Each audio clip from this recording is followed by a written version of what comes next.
Yes, haleluya. Shalom Bapak Saudara, shalom. Selamat hari Minggu. Selamat pagi Bapak Saudara. Haleluya. Saya mengundang Bapak Saudara, kita bangkit berdiri. Kita mau menari buat Tuhan. Kita mau meninggikan Yesus Tuhan kita dengan sorak-sorai. Katakan haleluya. Haleluya. Woo! Terima kasih Tuhan. Kami mau menari buat kebaikan-Mu. Oh, terpuji nama-Mu Tuhan. Kami tinggikan Engkau. Hey, woo! Mari saudara katakan haleluya, haleluya. Mari katakan dari tatanya yang kudus, hey, mengalir sungai ke bumi, menyegarkan setiap jiwa, hey, yang berlindung kepada. Katakan sungainya Allah, sungainya Allah membuatku menari, sungainya Allah bebaskan hati, hey, sungainya Allah membuatku bersuka dan ku bersuka Allah di sini. Hey, haleluya.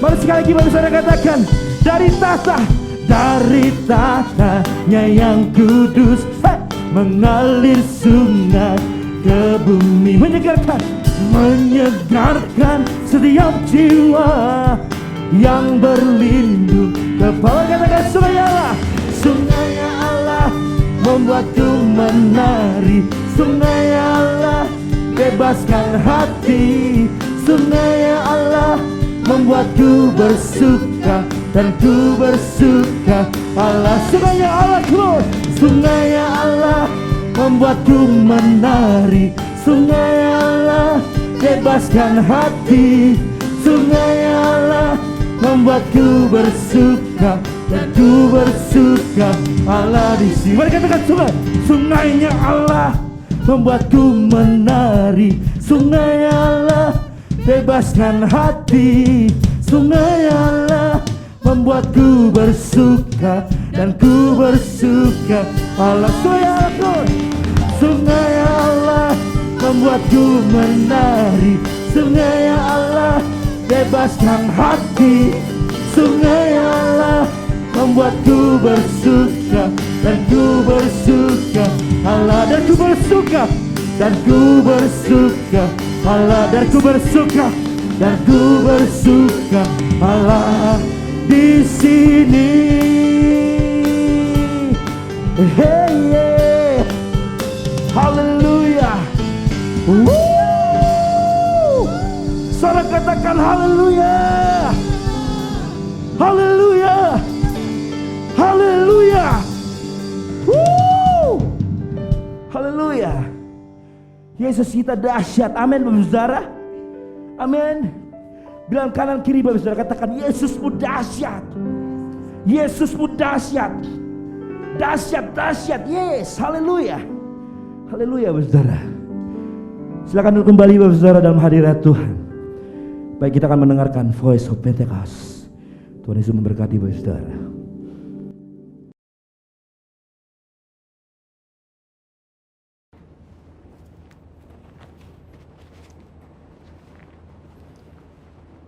Shalom semua.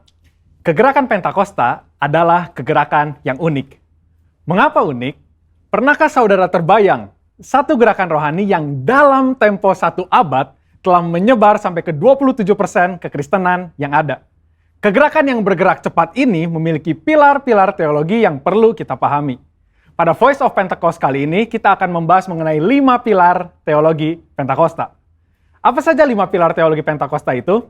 Yang pertama, Jesus as Savior, atau pilar keselamatan. Keselamatan adalah momen di mana seorang bertobat dan menerima Yesus sebagai Tuhan dan Juru Selamat. Pengakuan iman GBI berkata, semua manusia berdosa dan kehilangan kemuliaan Allah, sehingga harus bertobat dan berpaling kepada Allah untuk menerima pengampunan dosa. Pertobatan mencakup peristiwa di mana seorang mendengar kabar Injil tentang karya Kristus, meresponi Injil dengan iman dan pertobatan, dan mengalami perjumpaan secara pribadi dengan Yesus. Hal ini yang terjadi ketika Petrus berkhotbah dalam Kisah Para Rasul 2 ayat 16-35. Di ayat 37 disebutkan bahwa orang-orang yang mendengar sangat terharu dan memberikan respon yaitu bertobat dan menerima Yesus sebagai Tuhan dan Juru Selamat. Bukankah hampir sebagian besar khotbah-khotbah dari Pentakosta menekankan akan pertobatan dan kepercayaan kepada Yesus sebagai Juru Selamat pribadi? Yang kedua, Jesus as Sanctifier atau pilar pengudusan. Ketika seorang diselamatkan, dia memasuki proses yang bernama pengudusan. Pengakuan iman GBI berkata penyucian hidup adalah buah kelahiran baru karena percaya dalam darah Yesus, dikerjakan oleh kuasa firman Allah dan Roh Kudus, karena itu kesucian itu azas dan prinsip hidup umat Kristen. Insan Pentakosta percaya bahwa anugerah keselamatan harus diresponi dengan benar dalam takut akan Allah. Filipi 2 ayat 12-13 berkata, kerjakan keselamatanmu dengan takut dan gentar. Karena Allah lah yang mengerjakan di dalam kamu, baik kemauan maupun pekerjaan menurut kerelaannya. Di sini terlihat tanggung jawab orang percaya untuk mengerjakan keselamatannya, atau menguduskan kehidupannya dalam takut akan Allah. Proses pengudusan ini akan kita jalani selama kita hidup, dengan tujuan agar kita menjadi segambar dan serupa dengan Kristus. Pengudusan pun berbicara kita meninggalkan kehidupan lama kita, ataupun kebiasaan lama kita yang tergolong dosa, dan menjadi pribadi yang baru di dalam Kristus. Tidak lagi hidup di dalam dosa. Yang ketiga, Jesus as Spirit Baptizer, atau pilar baptisan Roh Kudus. Ini adalah bagian penting dan merupakan pilar sentral yang mengikat keseluruhan 5 pilar yang ada. Baptisan Roh Kudus yang dimaksud adalah baptisan yang dialami setelah seorang lahir baru, sebuah pengalaman yang juga bisa disebut sebagai kepenuhan roh, pencurahan roh, dan menerima Roh Kudus. Tanda awal seorang dibaptis oleh Roh Kudus adalah dia berkata-kata dalam bahasa roh sebagaimana yang diilhamkan oleh Roh Kudus. Baptisan Roh Kudus akan menghasilkan dampak secara internal maupun eksternal. Secara internal, yaitu kehidupan penyembahan yang lebih intim dengan Bapa. Karena menurut 1 Korintus 14 ayat 2, disebutkan bahwa orang yang menyembah dalam roh adalah mereka yang berkata-kata secara rahasia kepada Bapa. Pada ayat 4 pun dijelaskan bahwa saat kita berbahasa roh, kita sedang membangun diri kita. Secara eksternal, baptisan roh memberikan kuasa untuk menyelesaikan amanat agung. Seperti yang tercatat di dalam Kisah Para Rasul 1 ayat 8, dapat kita lihat di Alkitab bahwa pelayanan para murid berubah begitu mereka menerima baptisan Roh Kudus. Mereka menyembuhkan orang sakit, membangkitkan orang mati, mengusir setan, dan lain sebagainya. Yang keempat, Jesus as Healer, atau pilar kesembuhan ilahi. Di dalam pengakuan iman GBI, kita mempercayai bahwa kesembuhan ilahi tersedia dalam korban penebusan Yesus untuk semua orang percaya. Bagian ini sangat penting, karena kita mempercayai bahwa tanda dan mujizat masih berlaku di zaman ini. Orang yang telah dipenuhi Roh Kudus akan melakukan pelayanan dengan tanda-tanda seperti yang Yesus katakan dalam Markus 16 ayat 18-19. Mereka akan meletakkan tangannya ke atas orang sakit dan orang itu akan sembuh. Dari mana kuasa untuk menyembuhkan itu datang? Dari kepenuhan Roh Kudus yang dijanjikan oleh Bapa kepada setiap orang percaya. Kita percaya bahwa kematian Kristus telah menebus segala dosa-dosa kita, termasuk menanggung segala sakit penyakit kita. Yesaya 53 ayat 4a jelas berkata bahwa tetapi sesungguhnya penyakit kitalah yang ditanggungnya. Yang kelima, Jesus as soon coming King, atau pilar kedatangan Yesus yang kedua dengan segera. Pilar terakhir ini dipandang sebagai motivasi dan semangat untuk menyelesaikan amanat agung, memberitakan Injil dengan kuasa Roh Kudus, serta hidup dalam kekudusan. Kita percaya bahwa Yesus akan datang kali yang kedua untuk menjemput kita dengan segera. Pengakuan iman GBI berkata, Tuhan Yesus Kristus akan turun dari sorga untuk membangkitkan semua umatnya yang telah mati dan mengangkat semua umatnya yang masih hidup, lalu bersama-sama bertemu dengan dia di udara. Kemudian ia akan datang kembali dan bersama orang kudusnya untuk mendirikan kerajaan 1000 tahun di bumi ini. Kita percaya kedatangan Yesus untuk yang kedua kalinya untuk menjemput mempelainya yang masih hidup, atau biasa disebut rapture ini, akan terjadi secara tiba-tiba dan tanpa seorang pun tahu kapan waktunya. Ketidaktahuan kapan Yesus akan datang inilah yang akan mendorong setiap kita untuk dapat mempersiapkan diri sebaik-baiknya dan tetap hidup dalam integritas. Saya percaya pemahaman ini membawa kita semakin semangat di dalam menyelesaikan amanat agung dengan api Pentakosta ketiga. Saudara, untuk penjelasan lebih lengkapnya dari tim teologi kami, jangan lupa buka link yang ada di atas atau scan QR Code yang tersedia. Tuhan Yesus memberkati.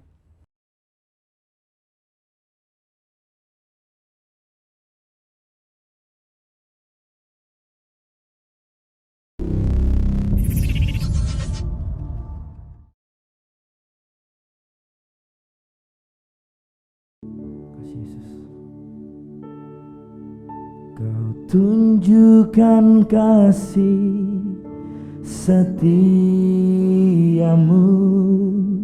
Kau menyediakan yang ku perlu. Kau setia, Kau mulia, dulu, sekarang, dan selamanya. Kau tunjukkan kasih setiamu, menyediakan yang ku perlu. Kau setia, Kau mulia, Bapa, Kau setia.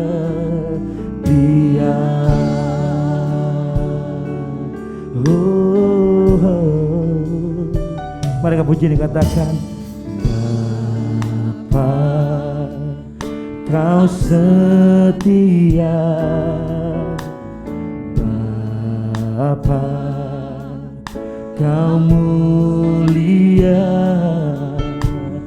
tenanglah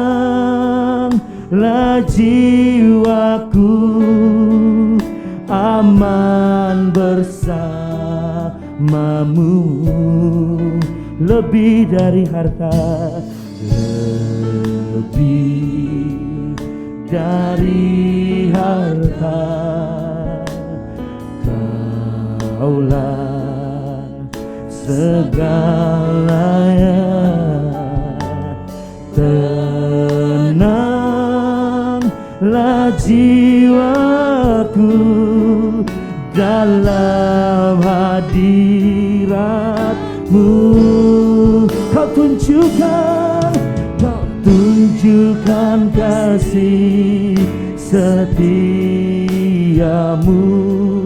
Kau menyediakan yang ku perlu. Kau setia, Kau mulia, dulu, sekarang, dan selamanya. Kau tunjukkan kasih setiamu, Kau menyediakan yang ku perlu. Kau setia, Kau mulia, Bapa, Kau setia. We worship God. Kau tunjukkan kasih setiamu, Kau menyediakan yang ku perlu. Kami tinggikan Engkau Tuhan,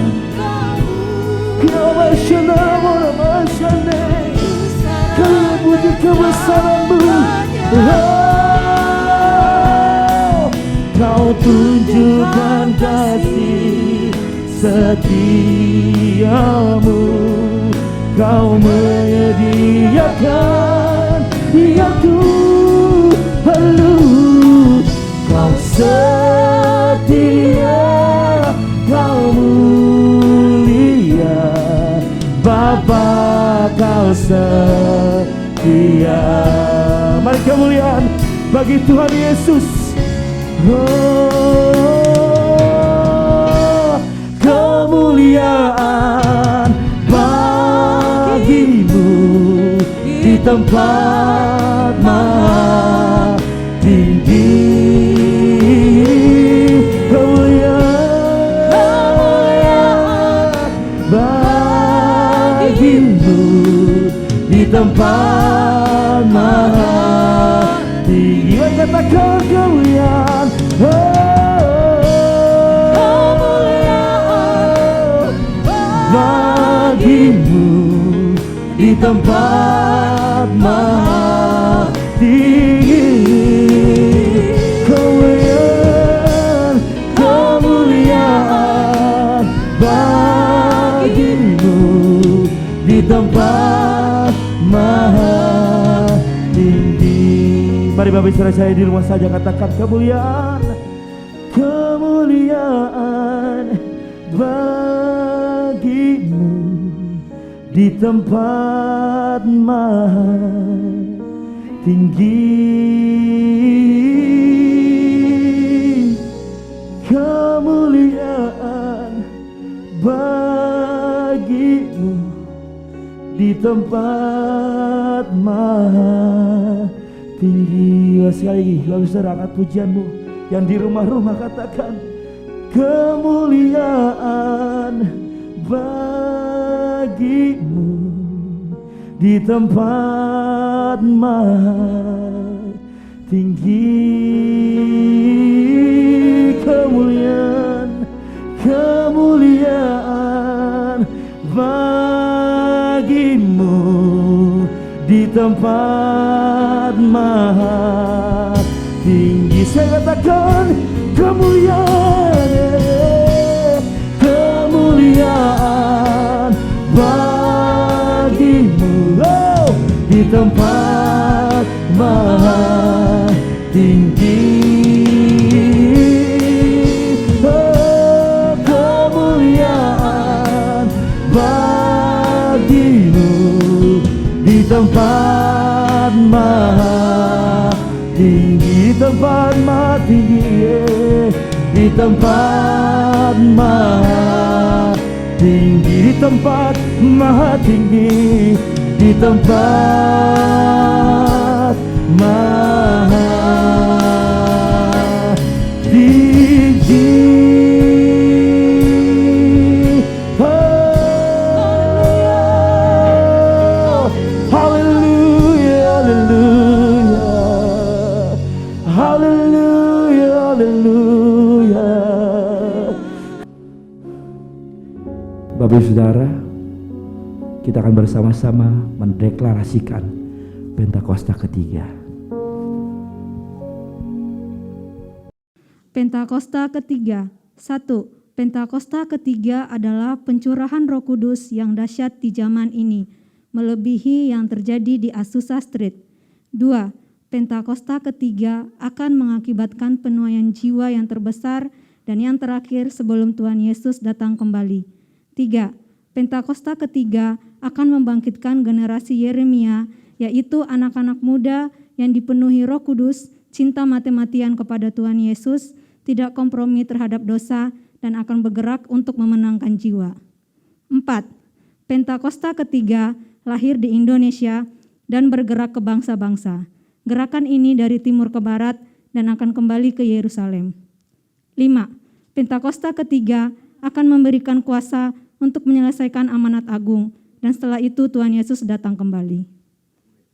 Shalom, puji Tuhan, kita berjumpa kembali dalam ibadah di awal tahun ini. Kita bersyukur kepada Tuhan karena kita bisa datang kembali kepada Tuhan untuk datang beribadah.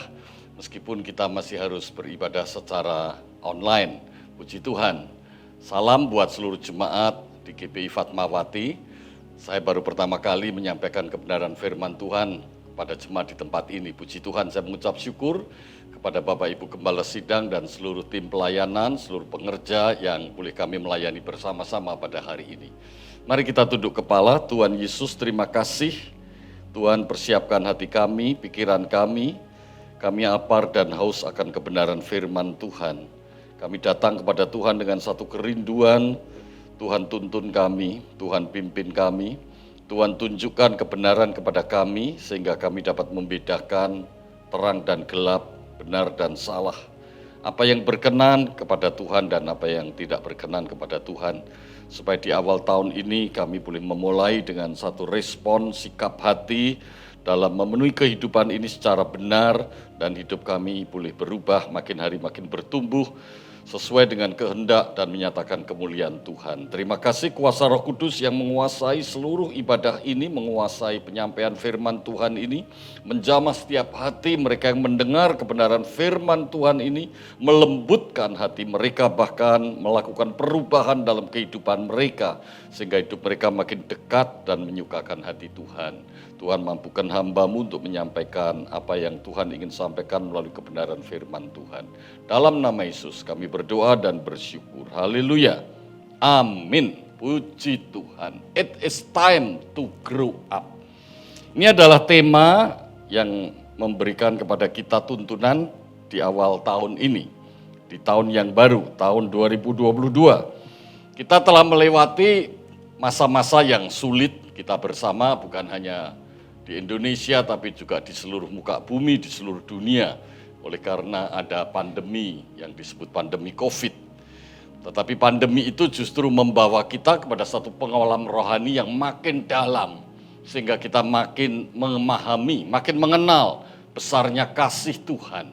Begitu kayanya apa yang Tuhan telah limpahkan buat kita, kekayaan dan kemuliaannya, kekayaan dalam kemuliaannya. Sebab itu, tidak berlama-lama lagi kita terus merasa cemas dan takut menghadapi ancaman-ancaman yang ada di sekitar kita, karena kita sudah terlatih dan teruji selama 2 tahun belakangan, dan kita boleh ambil satu kesempatan, satu makna, satu waktu, satu kesempatan, timing yang tepat, bahwa tahun 2022 ini kita merespon terhadap apa yang sudah kita lalui dengan kita makin bertumbuh, makin dewasa. Saya bertanya kepada saudara, ibu bapak sekalian, seluruh jemaat di tempat ini, kalau saudara sudah mengalami pandemi COVID, terus saat ini kalau saudara tidak berpikir untuk bertumbuh makin dewasa, saya mau tanya terus, apa yang saudara pikir? Apa yang saudara inginkan sebagai orang Kristen? Apa yang saudara rindukan sebagai orang Kristen? Coba saudara pikir sejenak. It is time to grow up. Sudah waktunya kita memikirkan untuk lebih dekat kepada Tuhan. Sudah waktunya kita memikirkan hidup kita tidak seperti yang lalu lagi. Sudah waktunya kita menyadari betapa luar biasanya, betapa hebatnya kasih dan kuasa Tuhan yang menyertai kita, yang membawa kita dalam perjalanan hidup sampai hari ini. Di Alkitab dikatakan Ebenezer, sampai hari ini Tuhan tetap menyertai kita. Puji Tuhan. It is time to grow up. Waktunya kita untuk bertumbuh. Di dalam 2 Korintus pasal 3 ayat yang ke-18, Rasul Paulus menulis demikian kepada jemaat di Korintus, dan kita semua mencerminkan kemuliaan Tuhan dengan muka yang tidak terselubung. Perhatikan saudara, Rasul Paulus bersurat kepada jemaat di Korintus dan mendorong jemaat di Korintus dan menanamkan satu visi, satu purpose, satu destiny, bahwa hidup orang percaya, hidup orang Kristen berbeda dengan hidup orang di dunia yang bukan orang Kristen, berbeda dengan orang yang masih hidup di dalam kegelapan. Karena orang yang sudah dibawa dari tempat yang gelap menuju ke terang yang ajaib, maka harus menyatakan terang itu.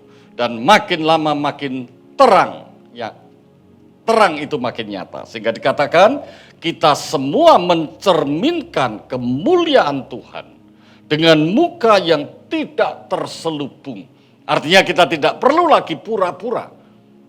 Kita tidak perlu lagi menutup diri, menyembunyikan apa yang kurang, menyembunyikan apa yang lemah, menyembunyikan apa yang buruk.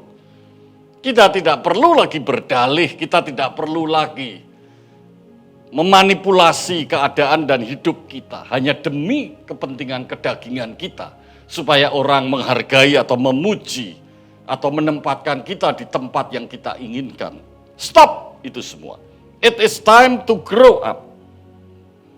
Dan karena kemuliaan itu datangnya dari Tuhan yang adalah roh. maka kita diubah menjadi serupa dengan gambarnya dalam kemuliaan yang semakin besar. Kemuliaan Tuhan yang dinyatakan melalui hidup kita secara terang benderang, secara terbuka, tidak ada yang menutup-nutupi, tidak usah bergaya. Maksud saya tidak usah bergaya, maksud saya saudara tidak usah perlu mempunyai gaya sehingga orang tertarik pada saudara. Biarlah orang kalau melihat saudara, dia tertarik, bukan tertarik kepada karisma saudara, tetapi tertarik karena Allah hadir dan Allah hidup dan menyatakan dirinya melalui apa yang saudara sampaikan, yaitu kebenaran firman Tuhan. Dan itu yang mengerjakan adalah firman-Nya yang saudara sedang sampaikan. Firman-Nya yang berkuasa atas hidup yang menyampaikannya. Dan semua orang melihat secara terbuka, secara jelas, tidak berselubung.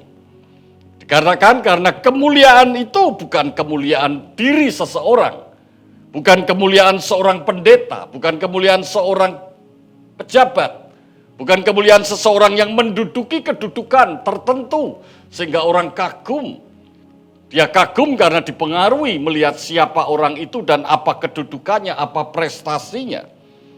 Tuhan tidak membutuhkan yang namanya prestasi atau pencapaian yang harus kita perjuangkan. Tapi Tuhan hanya membutuhkan orang yang lemah lembut dan membiarkan dirinya dipakai dan dibentuk oleh Tuhan. Sehingga Tuhan sendiri yang menyatakan di dalam hidupnya. Ini yang dimaksudkan. Dan karena kemuliaan itu datangnya dari Tuhan. Jadi yang nampak adalah kemuliaan.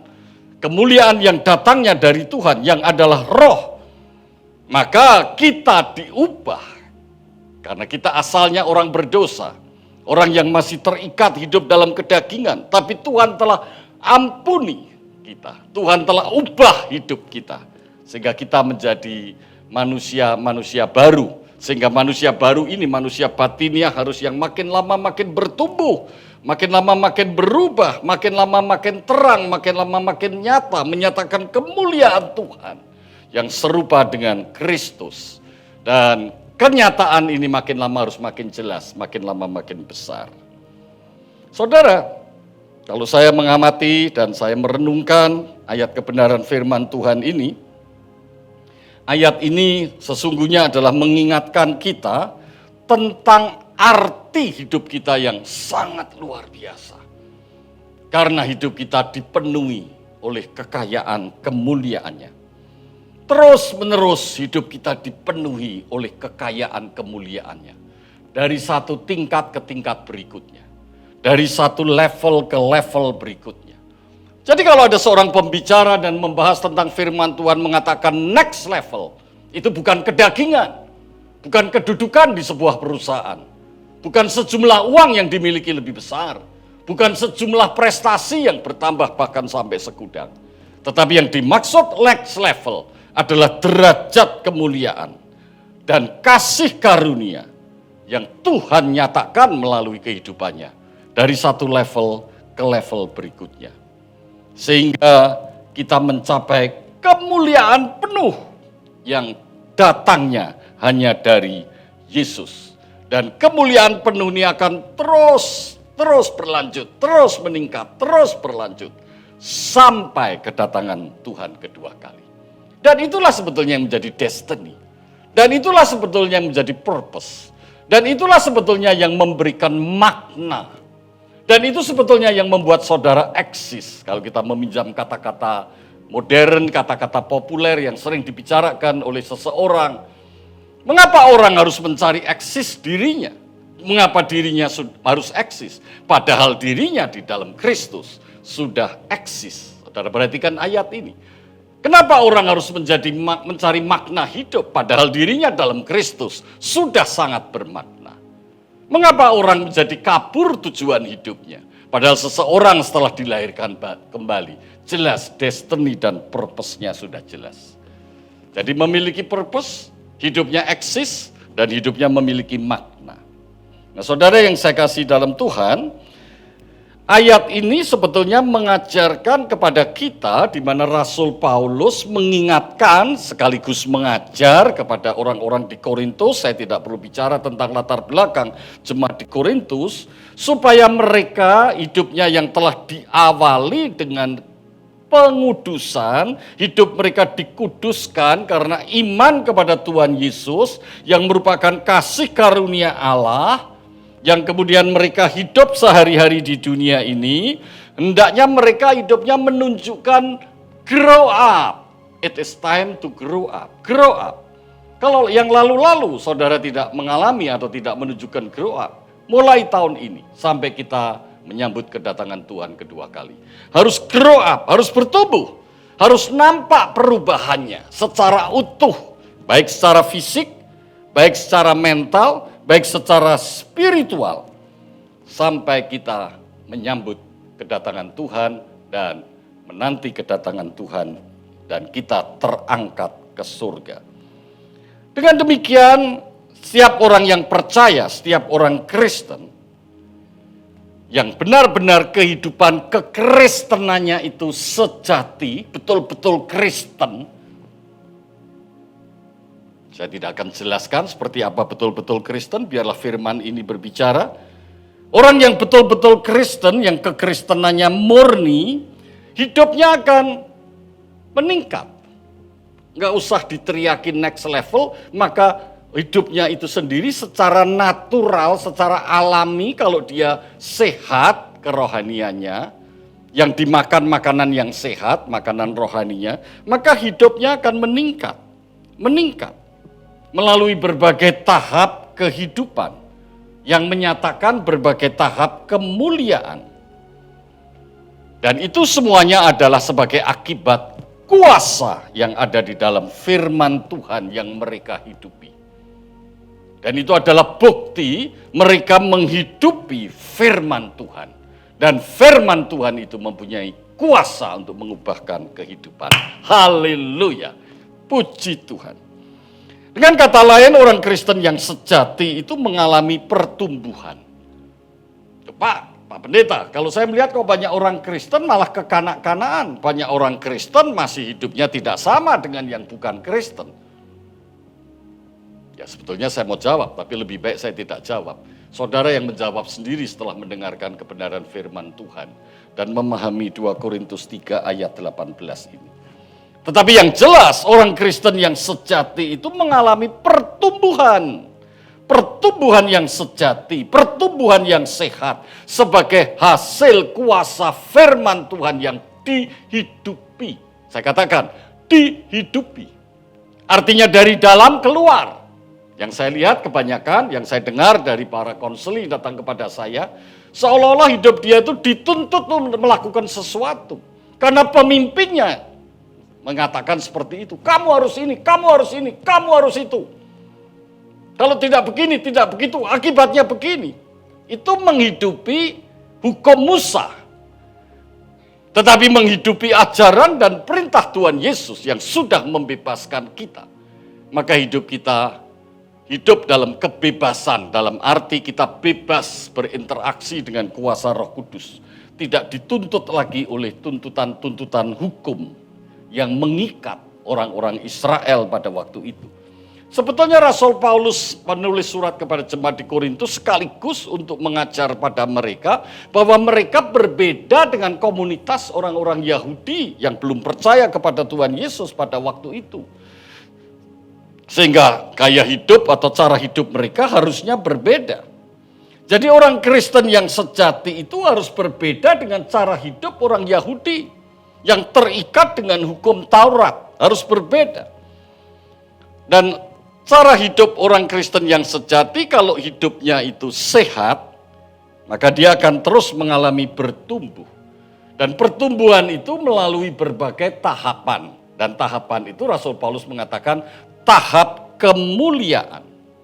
Jadi nampak dari hidupnya memancarkan dari satu kemuliaan, kemudian kelak meningkat kepada kemuliaan yang lebih besar. Jadi kemuliaan yang dipancarkan itu melalui hidup kita.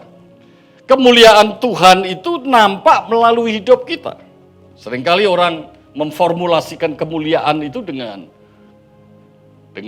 istilahnya fancy, glamor, semua serba bagus, indah dilihat secara jasmani dengan indrawi kita. Tidak salah kalau kita diberi kesempatan untuk memiliki properti, ruang ibadah, gedung gereja, dan kita merawat, memelihara properti itu dengan hal-hal yang terbaik, itu tidak salah. Tapi itu bukan menjadi bukti atau tanda kemuliaan Tuhan. Jadi dengan kata lain, orang yang bertumbuh, orang yang growing up, itu adalah bukti dan sekaligus benefit, sekaligus adalah keuntungan, sekaligus adalah berkat yang besar, yang paling penting pada waktu orang itu setia, hidup sesuai dengan perintah dan ajaran Tuhan Yesus. Untuk grow up, ada 3 hal yang perlu saudara ingat pada hari ini. Yang pertama, perlu makanan rohani yang sehat. Untuk grow up, perlu makanan rohani yang sehat. 1 Petrus pasal 2 ayat yang kedua dikatakan, dan jadilah sama seperti bayi yang baru lahir. Jadi saudara masih ingat, kalau saudara mempunyai putra atau putri yang baru lahir, nah dikatakan oleh Rasul Petrus, jadi sama seperti bayi yang baru lahir. Yang selalu ingin akan air susu murni dan yang rohani. Tidak ada bayi yang tidak menginginkan air susu yang dihasilkan oleh ibunya. Tidak ada. Kalau saudara perhatikan, setiap bayi menunjukkan rasa gairah yang besar, lapar dan haus akan air susu yang diperoleh dari ibunya. Sebab itu dikatakan sama seperti bayi baru lahir. Selalu ingin akan air susu yang murni dan yang rohani. Yang murni artinya air susu itu tidak terkontaminasi, tidak mengandung kotoran, tidak tercampur dengan hal-hal lain. Masih murni, betul-betul murni yang dihasilkan oleh payudara sang ibu dari bayi itu. Dan yang rohani tentunya yang memberikan esensi yang terpenting. Kalau saya terjemahkan yang rohani, kalau air susu seorang ibu, isinya itu adalah zat-zat yang terpenting supaya bayi itu bisa hidup dan menjadi kuat dalam kehidupannya dan bertumbuh dan membawa bayi itu memiliki pondasi yang kuat untuk menghadapi kehidupan kelak kemudian hari. Bayi itu bisa bertumbuh menjadi orang yang dewasa. Itu artinya yang rohani, supaya olehnya kamu bertumbuh. Nah, karena itu Rasul Petrus mengatakan yang murni dan yang rohani. Karena hanya dengan yang murni dan yang rohani, jadi yang esensi, dengan kata lain, apakah menurut Bapak banyak orang Kristen justru mengambil atau menginginkan yang tidak esensi? Pasti saya mengatakan iya, karena tertulis di Alkitab. Jadi pasti situasi waktu itu banyak orang Kristen yang salah mengerti. Ikut Tuhan tapi tidak menginginkan hal-hal yang Tuhan inginkan. Ikut Tuhan tapi menjadikan Tuhan memenuhi hasrat dirinya sendiri, atau yang saya sebut kedagingan atau keduniawian. Sebetulnya kita menjadi milik Tuhan, kita menjadi pengikut Kristus, kita menjadi anak-anak Tuhan, maka kita harus menginginkan apa yang Tuhan mau. Itu namanya yang rohani. Karena apa yang Tuhan mau itu yang membuat kita bisa meningkat. Yang tadi sudah saya katakan di 2 Korintus 3 ayat 18 yang Rasul Paulus katakan. Yang membuat kita makin kuat, makin menyatakan kemuliaan Allah. Supaya olehnya kamu bertumbuh dan beroleh keselamatan. Bertumbuh dan beroleh keselamatan. Jadi ada kaitannya antara memperoleh keselamatan dan bertumbuh. Ini adalah dua hal yang tidak dapat dipisah-pisahkan. Orang yang terus bertumbuh pasti selamat. Kita yang sudah ditentukan selamat karena beriman kepada Tuhan Yesus, pasti bertumbuh. Maksud saya begitu. Asal saudara hidup dengan digambarkan seperti bayi yang menginginkan air susu yang murni dan yang rohani. Saya mencoba melihat terjemahan bahasa Inggris dari Alkitab versi The Message. Kalau saya terjemahkan dalam bahasa Indonesia, maka ayat itu akan berbunyi seperti ini. Sekarang, seperti bayi di payudara ibunya, minumlah kebaikan murni Tuhan. Jadi digambarkan oleh Rasul Petrus. Rasul Petrus mempunyai gambaran, mempunyai satu ilustrasi dalam benaknya. Bayi baru lahir, kemudian ada di payudara ibunya. Pasti bayi itu dengan penuh gairah akan memperoleh susu yang murni dari ibunya. Susu yang murni dari ibunya itu digambarkan susu yang murni dari Tuhan. Kebaikan yang murni maksud saya dari Tuhan. Kebaikan yang murni dari Tuhan. Jadi dengan kata lain, banyak hal yang kita dapatkan yang disebut kebaikan, tapi belum tentu murni. Belum tentu murni dari Tuhan. Banyak hal di masyarakat yang disebut kebaikan, tapi kebaikan itu tidak sesuai atau tidak sama dengan kebaikan dari Tuhan. Nah disinilah kemudian ada prinsip-prinsip moralitas. Mana yang baik, batas-batas, mana moral yang baik, mana yang tidak baik. Nah batasnya, sumbernya, standarnya, gold standardnya adalah Tuhan. Jadi semua kebaikan itu harus merujuk kepada kebaikan Tuhan. Alkitab menyatakan kebaikan Tuhan, bisa kita lihat, bisa kita pelajari melalui Alkitab, melalui seorang pribadi yang namanya Tuhan Yesus Kristus. Kemudian Anda akan tumbuh menjadi dewasa dan utuh dalam Tuhan.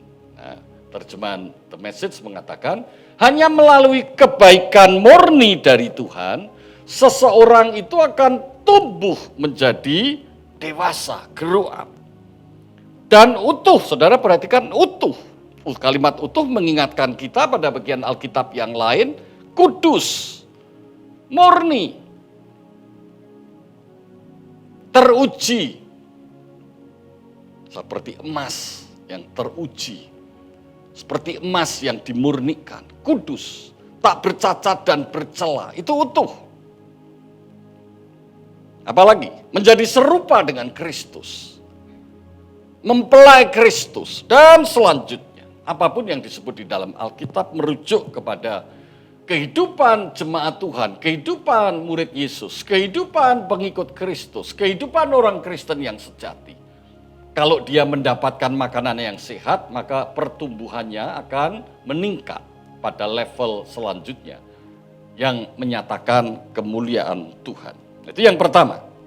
Perlu makanan rohani yang sehat, karena makanan yang rohani yang sehat itulah yang akan membuat kita tumbuh dewasa dan utuh. Jadi makanan rohani yang tidak sehat tentunya tidak memberikan manfaat seperti itu, bahkan merugikan. Yang kedua, kalau kerohanian orang Kristen, kerohanian seseorang yang percaya kepada Tuhan Yesus itu tidak sehat, maka hidupnya tidak dapat melayani dan hidupnya tidak dapat menjadi berkat. Nah, saudara perhatikan, orang yang kerohaniannya tidak sehat, hidupnya tidak dapat melayani dan hidupnya tidak menjadi berkat. Bagi setiap orang, siapapun, tidak tergantung dari kedudukannya dia ada di mana. 1 Korintus pasal 3 ayat 1 dan 2. Dan aku, saudara-saudara, pada waktu itu tidak dapat berbicara dengan kamu, dengan manusia rohani. Artinya Paulus mengatakan dalam surat ini, tidak dapat berbicara kepada mereka seperti berbicara dengan manusia yang rohani. Artinya manusia yang memiliki kehidupan yang tadi sudah saya sampaikan, kehidupan yang sehat karena makanannya sehat. Tetapi hanya dengan manusia duniawi yang belum dewasa dalam Kristus. Jadi rupanya waktu Paulus menggembalakan, persoalan jemaat yang tidak kunjung berubah menjadi dewasa itu sudah menjadi persoalan sangat penting. Sebab itu Rasul Paulus menulis surat dan mengajarkannya ini. Sama dengan manusia duniawi, hanya dengan manusia duniawi yang belum dewasa dalam Kristus. Jadi Rasul Paulus melihat bagaimana komunitas itu berinteraksi, baik mereka berinteraksi dengan pemimpin, baik mereka berinteraksi sesama satu dengan yang lain, baik mereka berinteraksi dengan masyarakat di luar komunitas, masyarakat sekitar. Ternyata mereka hidupnya sama sekali tidak rohani, duniawi, karena belum dewasa dalam Kristus. Kemudian Rasul Paulus mengatakan, susulah yang kuberikan kepadamu, bukanlah makanan keras, sebab kamu belum dapat menerimanya. Dan sekarang pun kamu belum dapat menerimanya. Jadi Rasul Paulus mengatakan, maka Rasul Paulus terpaksa menyesuaikan. Maka yang diberikan bukan makanan yang seharusnya mereka harus dapat yang bisa membuat mereka kuat. Terpaksa Rasul Paulus memberikan makanan yang lunak, susu. Nah, yang dimaksud dengan susu di sini berbeda dengan yang dimaksud di dalam 1 Petrus pasal 2 tadi. Yang dimaksud dengan susu di sini artinya supaya mereka tetap bisa bertahan dan bertumbuh. Supaya tidak binasa. Nah, terpaksa terus di-maintain pakai susu, tapi tentunya Paulus menginginkan supaya mereka berubah, supaya dapat menikmati, dapat menerima, dapat mencerna makanan yang keras. Ya tentunya kalau saya menjadi gembala sidang, saya menjadi gembala, saya menjadi pelayan Tuhan, saya menjadi konselor, apapun namanya. Sama yang dihadapi oleh Rasul Paulus. Ya kalau memang yang dihadapi ini masih kekanak-kanaan, ya kita tidak bisa paksa untuk memberikan makanan yang keras sesuai dengan usia lamanya mereka bertumbuh. Terpaksa susu, seperti orang sakit tifus. Makanya juga yang lunak-lunak, dokter mengatakan jangan makan makanan yang keras supaya ususnya bisa beristirahat. Makan makanan yang lunak, bubur lebih dulu, bubur cair lagi. Baru bertingkat nanti menjadi bubur yang lebih solid, lebih padat. Baru kemudian bubur biasa, baru akhirnya nasi lembek, baru akhirnya kemudian nasi biasa, dan seterusnya. Jadi saya berpikir banyak orang Kristen sakit. Seperti orang sakit tifus tadi. Tidak mampu untuk menerima makanan keras. Kalau makanan dipaksa diberi makanan keras, demam lagi. Kembung lagi. Lemas lagi. Dan seterusnya. Dan akhirnya bisa membawa pada kematian.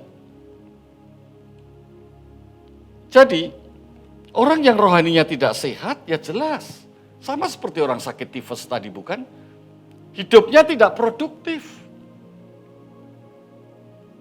Merawat dirinya aja sudah cukup memerlukan waktu, sudah cukup harus berhati-hati karena mengandung risiko, karena dalam keadaan sakit. Bagaimana kemudian dia bisa hidup melayani orang lain? Bagaimana kemudian dia bisa hidup untuk menjadi berkat? Untuk mengurus dirinya sendiri dia perlu dibantu.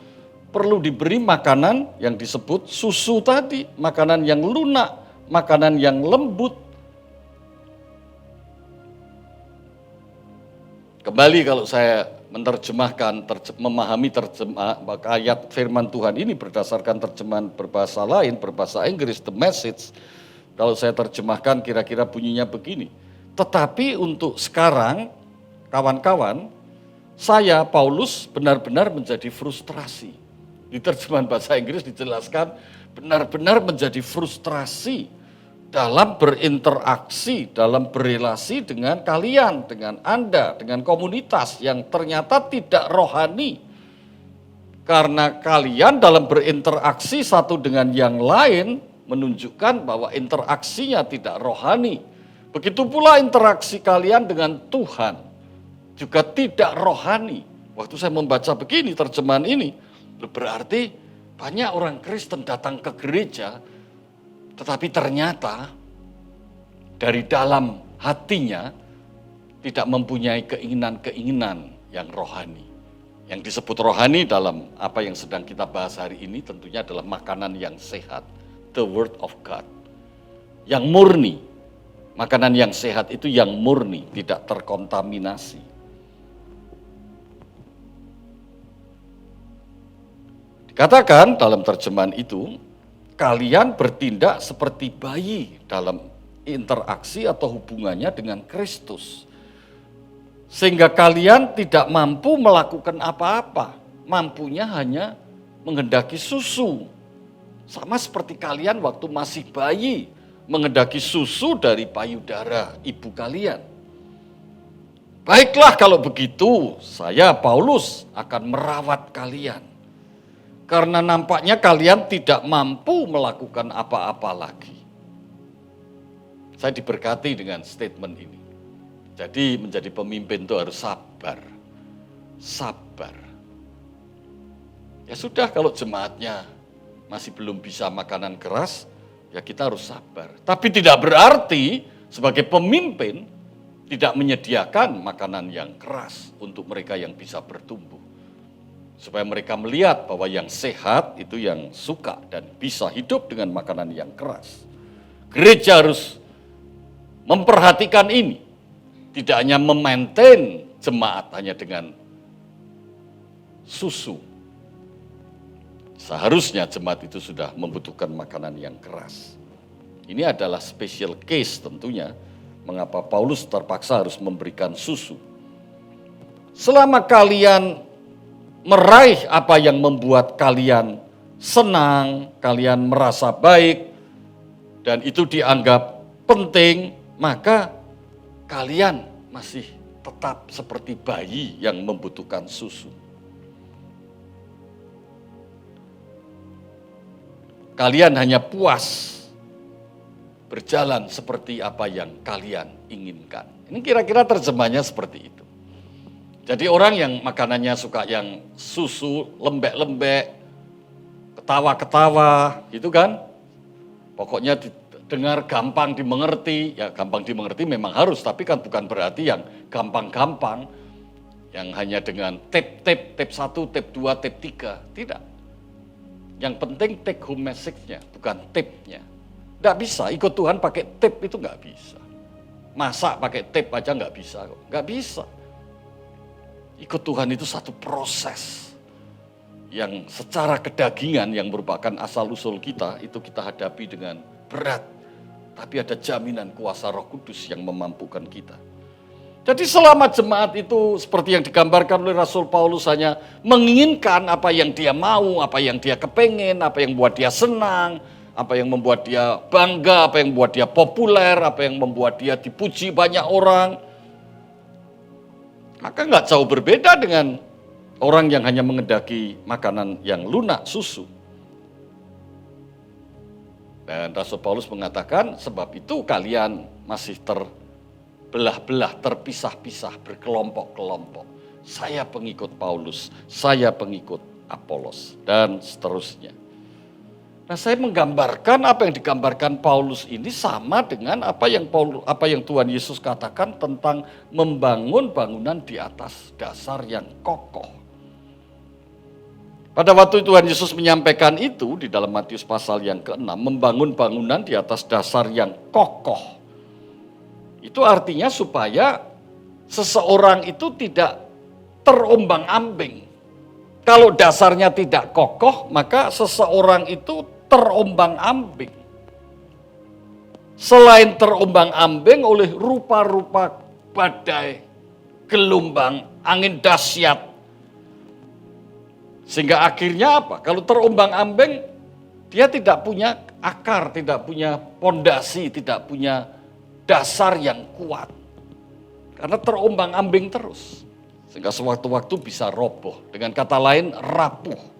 Nah yang kedua, terombang-ambing itu tidak hanya menghasilkan bangunan yang rapuh, tapi terombang-ambing itu diperjelas terombang-ambing oleh bagian Alkitab yang lain dikatakan terombang-ambing oleh berbagai angin pengajaran. Tidak hanya berbicara tentang pondasi yang kemudian membuat bangunan itu kokoh. Tadi kalau terombang-ambing bangunan itu rapuh, tapi terombang-ambing yang lebih menyesatkan itu adalah terombang-ambing dengan angin pengajaran. Karena seseorang itu tidak solid, tidak teguh. Seharusnya teguh, tapi dia hanya penuh kebimbangan. Akhirnya dia bisa menjadi korban, victim. Korban dari apa? Pengajaran palsu, pengajaran yang menyesatkan. Menyesatkan di sini bukan salah jalan, maksud saya tidak sangat kontras salah jalan mengajar orang itu masuk neraka seperti itu, tidak. Menyesatkan di sini tidak membuat dia bertumbuh seperti yang dikehendaki Tuhan waktu Tuhan memilih saudara menjadi miliknya. Hanya memaintain untuk kepentingan orang yang mengajar saja karena dia disenangi dengan yang diajar.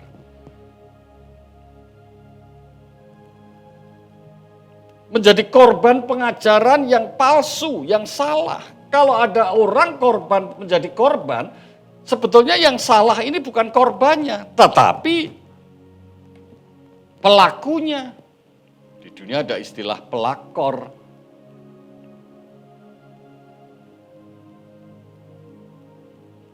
Pelakor itu kan ada korbannya. Ya korbannya istrinya laki-laki yang diambil oleh dia, itu namanya pelakor. Jadi yang salah yang mencapaikan pengajaran, bukan yang diajar. Saya jadi berbelas kasihan kepada mereka yang diajar salah. Dibimbing, yang bimbing konselor, tapi konselornya menunjuk kepada cara hidup, cara sikap yang salah. Tapi orangnya senang, merasa ditolong oleh konselornya. Tapi padahal pertolongan yang diberikan itu tidak membawa dia menjadi lebih dewasa. Cuma membawa dia menjadi lebih lega. Kan begitu. Ya kalau saya pribadi sih saya tidak akan melakukan hal-hal seperti itu. Itu yang kedua. Jadi yang pertama tadi, kita perlu makanan rohani yang sehat. Yang kedua, kerohanian tidak sehat membuat hidup kita jadi korban. Hidup kita akhirnya tidak menjadi berkat. Hidup kita akhirnya tidak bisa efektif dipakai Tuhan, tidak bisa melayani. Dan yang terakhir, yang ketiga. Yang ketiga kalau kita tahu bahwa kita harus hidup sehat, kita tahu kita perlu makanan rohani yang sehat, maka yang ketiga kita harus punya keinginan. Keinginan apa? Keinginan untuk tidak membiarkan hidup kita tetap sebagai anak-anak.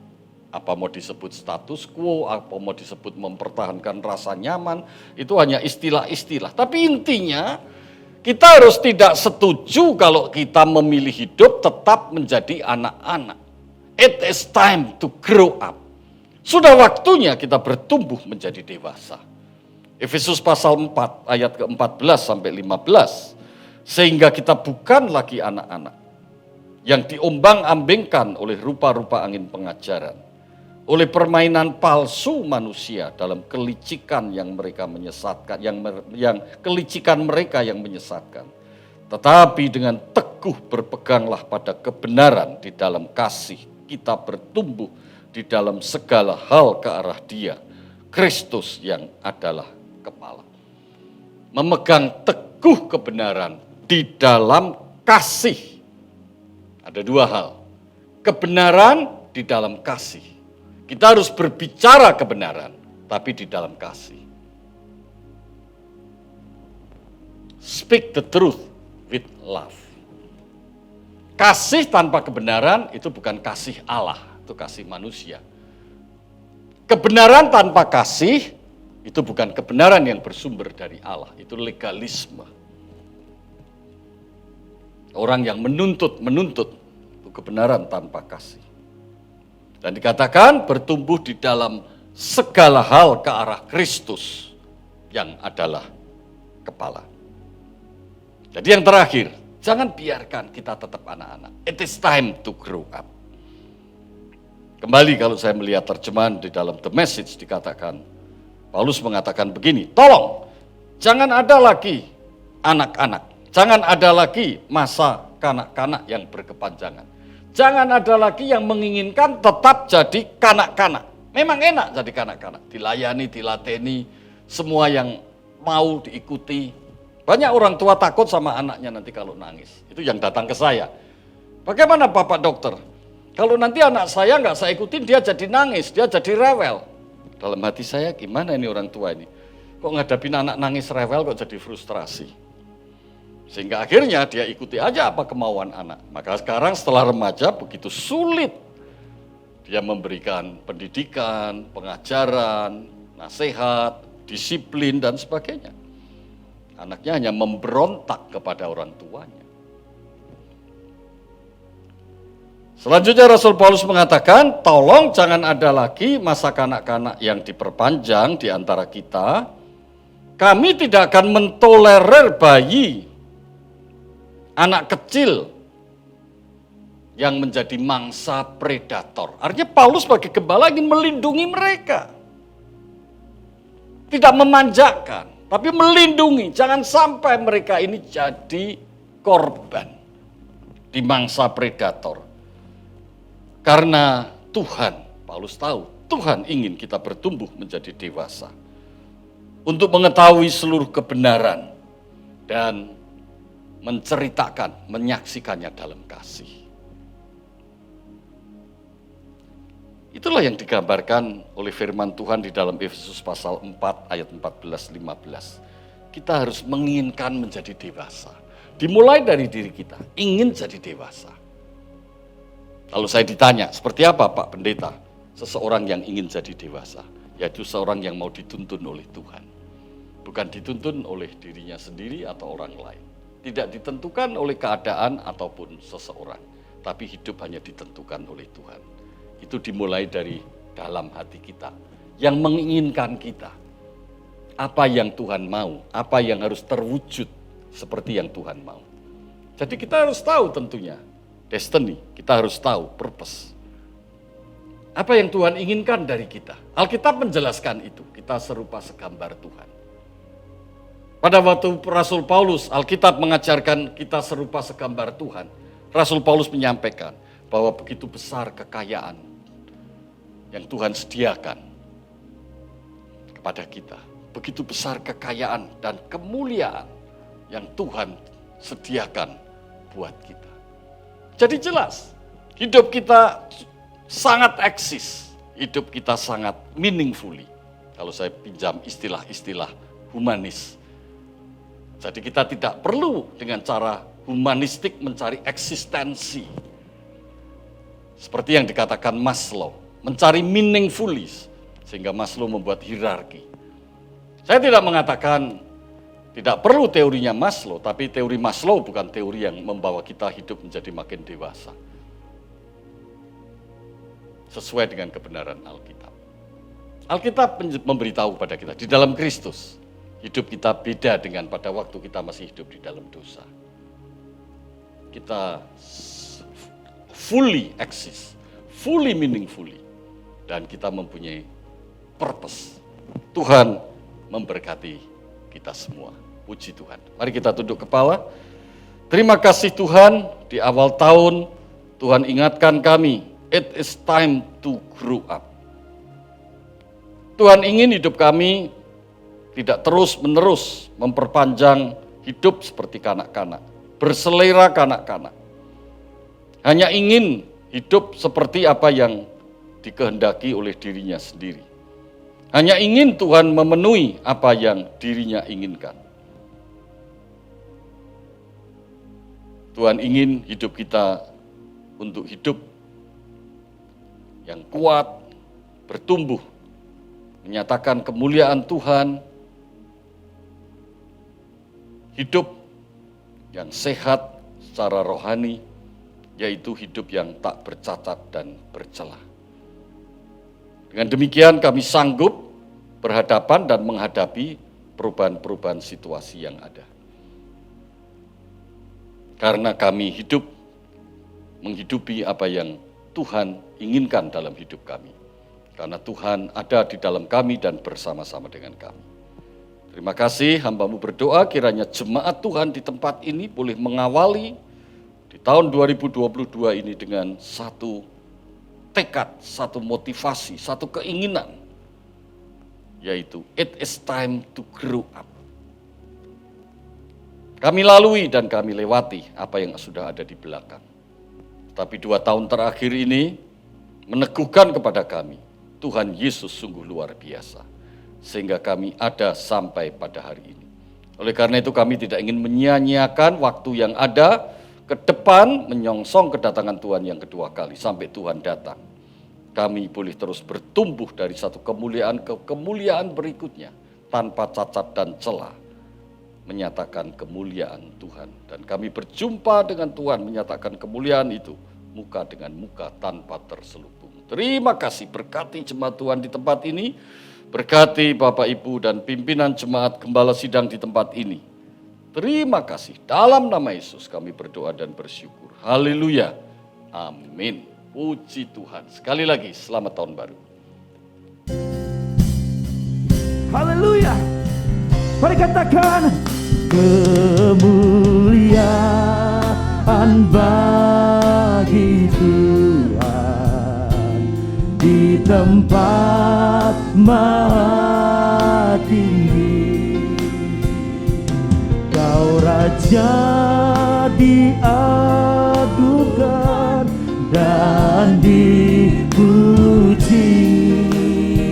Datanglah kerajaan-Mu Tuhan, datanglah kerajaan-Mu, jadilah kehendak-Mu.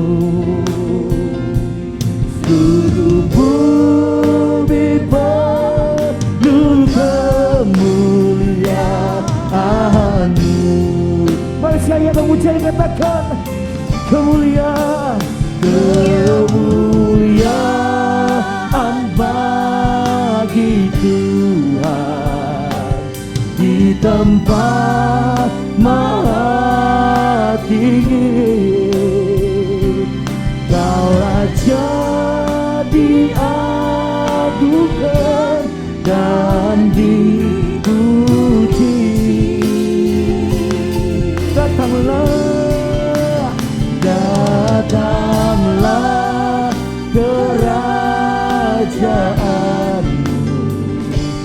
jadilah kehendak-Mu. Seluruh bumi penuh kemuliaan-Mu, seluruh bumi penuh kemuliaan-Mu. Seluruh bumi penuh kemuliaan-Mu, seluruh bumi penuh kemuliaan-Mu, seluruh bumi penuh kemuliaan-Mu.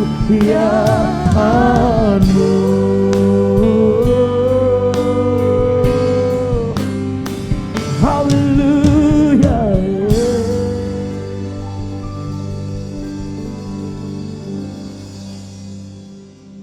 Terimalah damai sejahtera, sukacita dan kasih Allah berlimpah-limpah di dalam anaknya Tunggal Yesus Kristus dan persekutuan indah dengan Roh Kudus mulai hari ini sampai Yesus jemput kedua kali di awan permai, bahkan sampai selama-lamanya. Yang percaya dan telah menerima berkat dari Tuhan Yesus, katakan amin.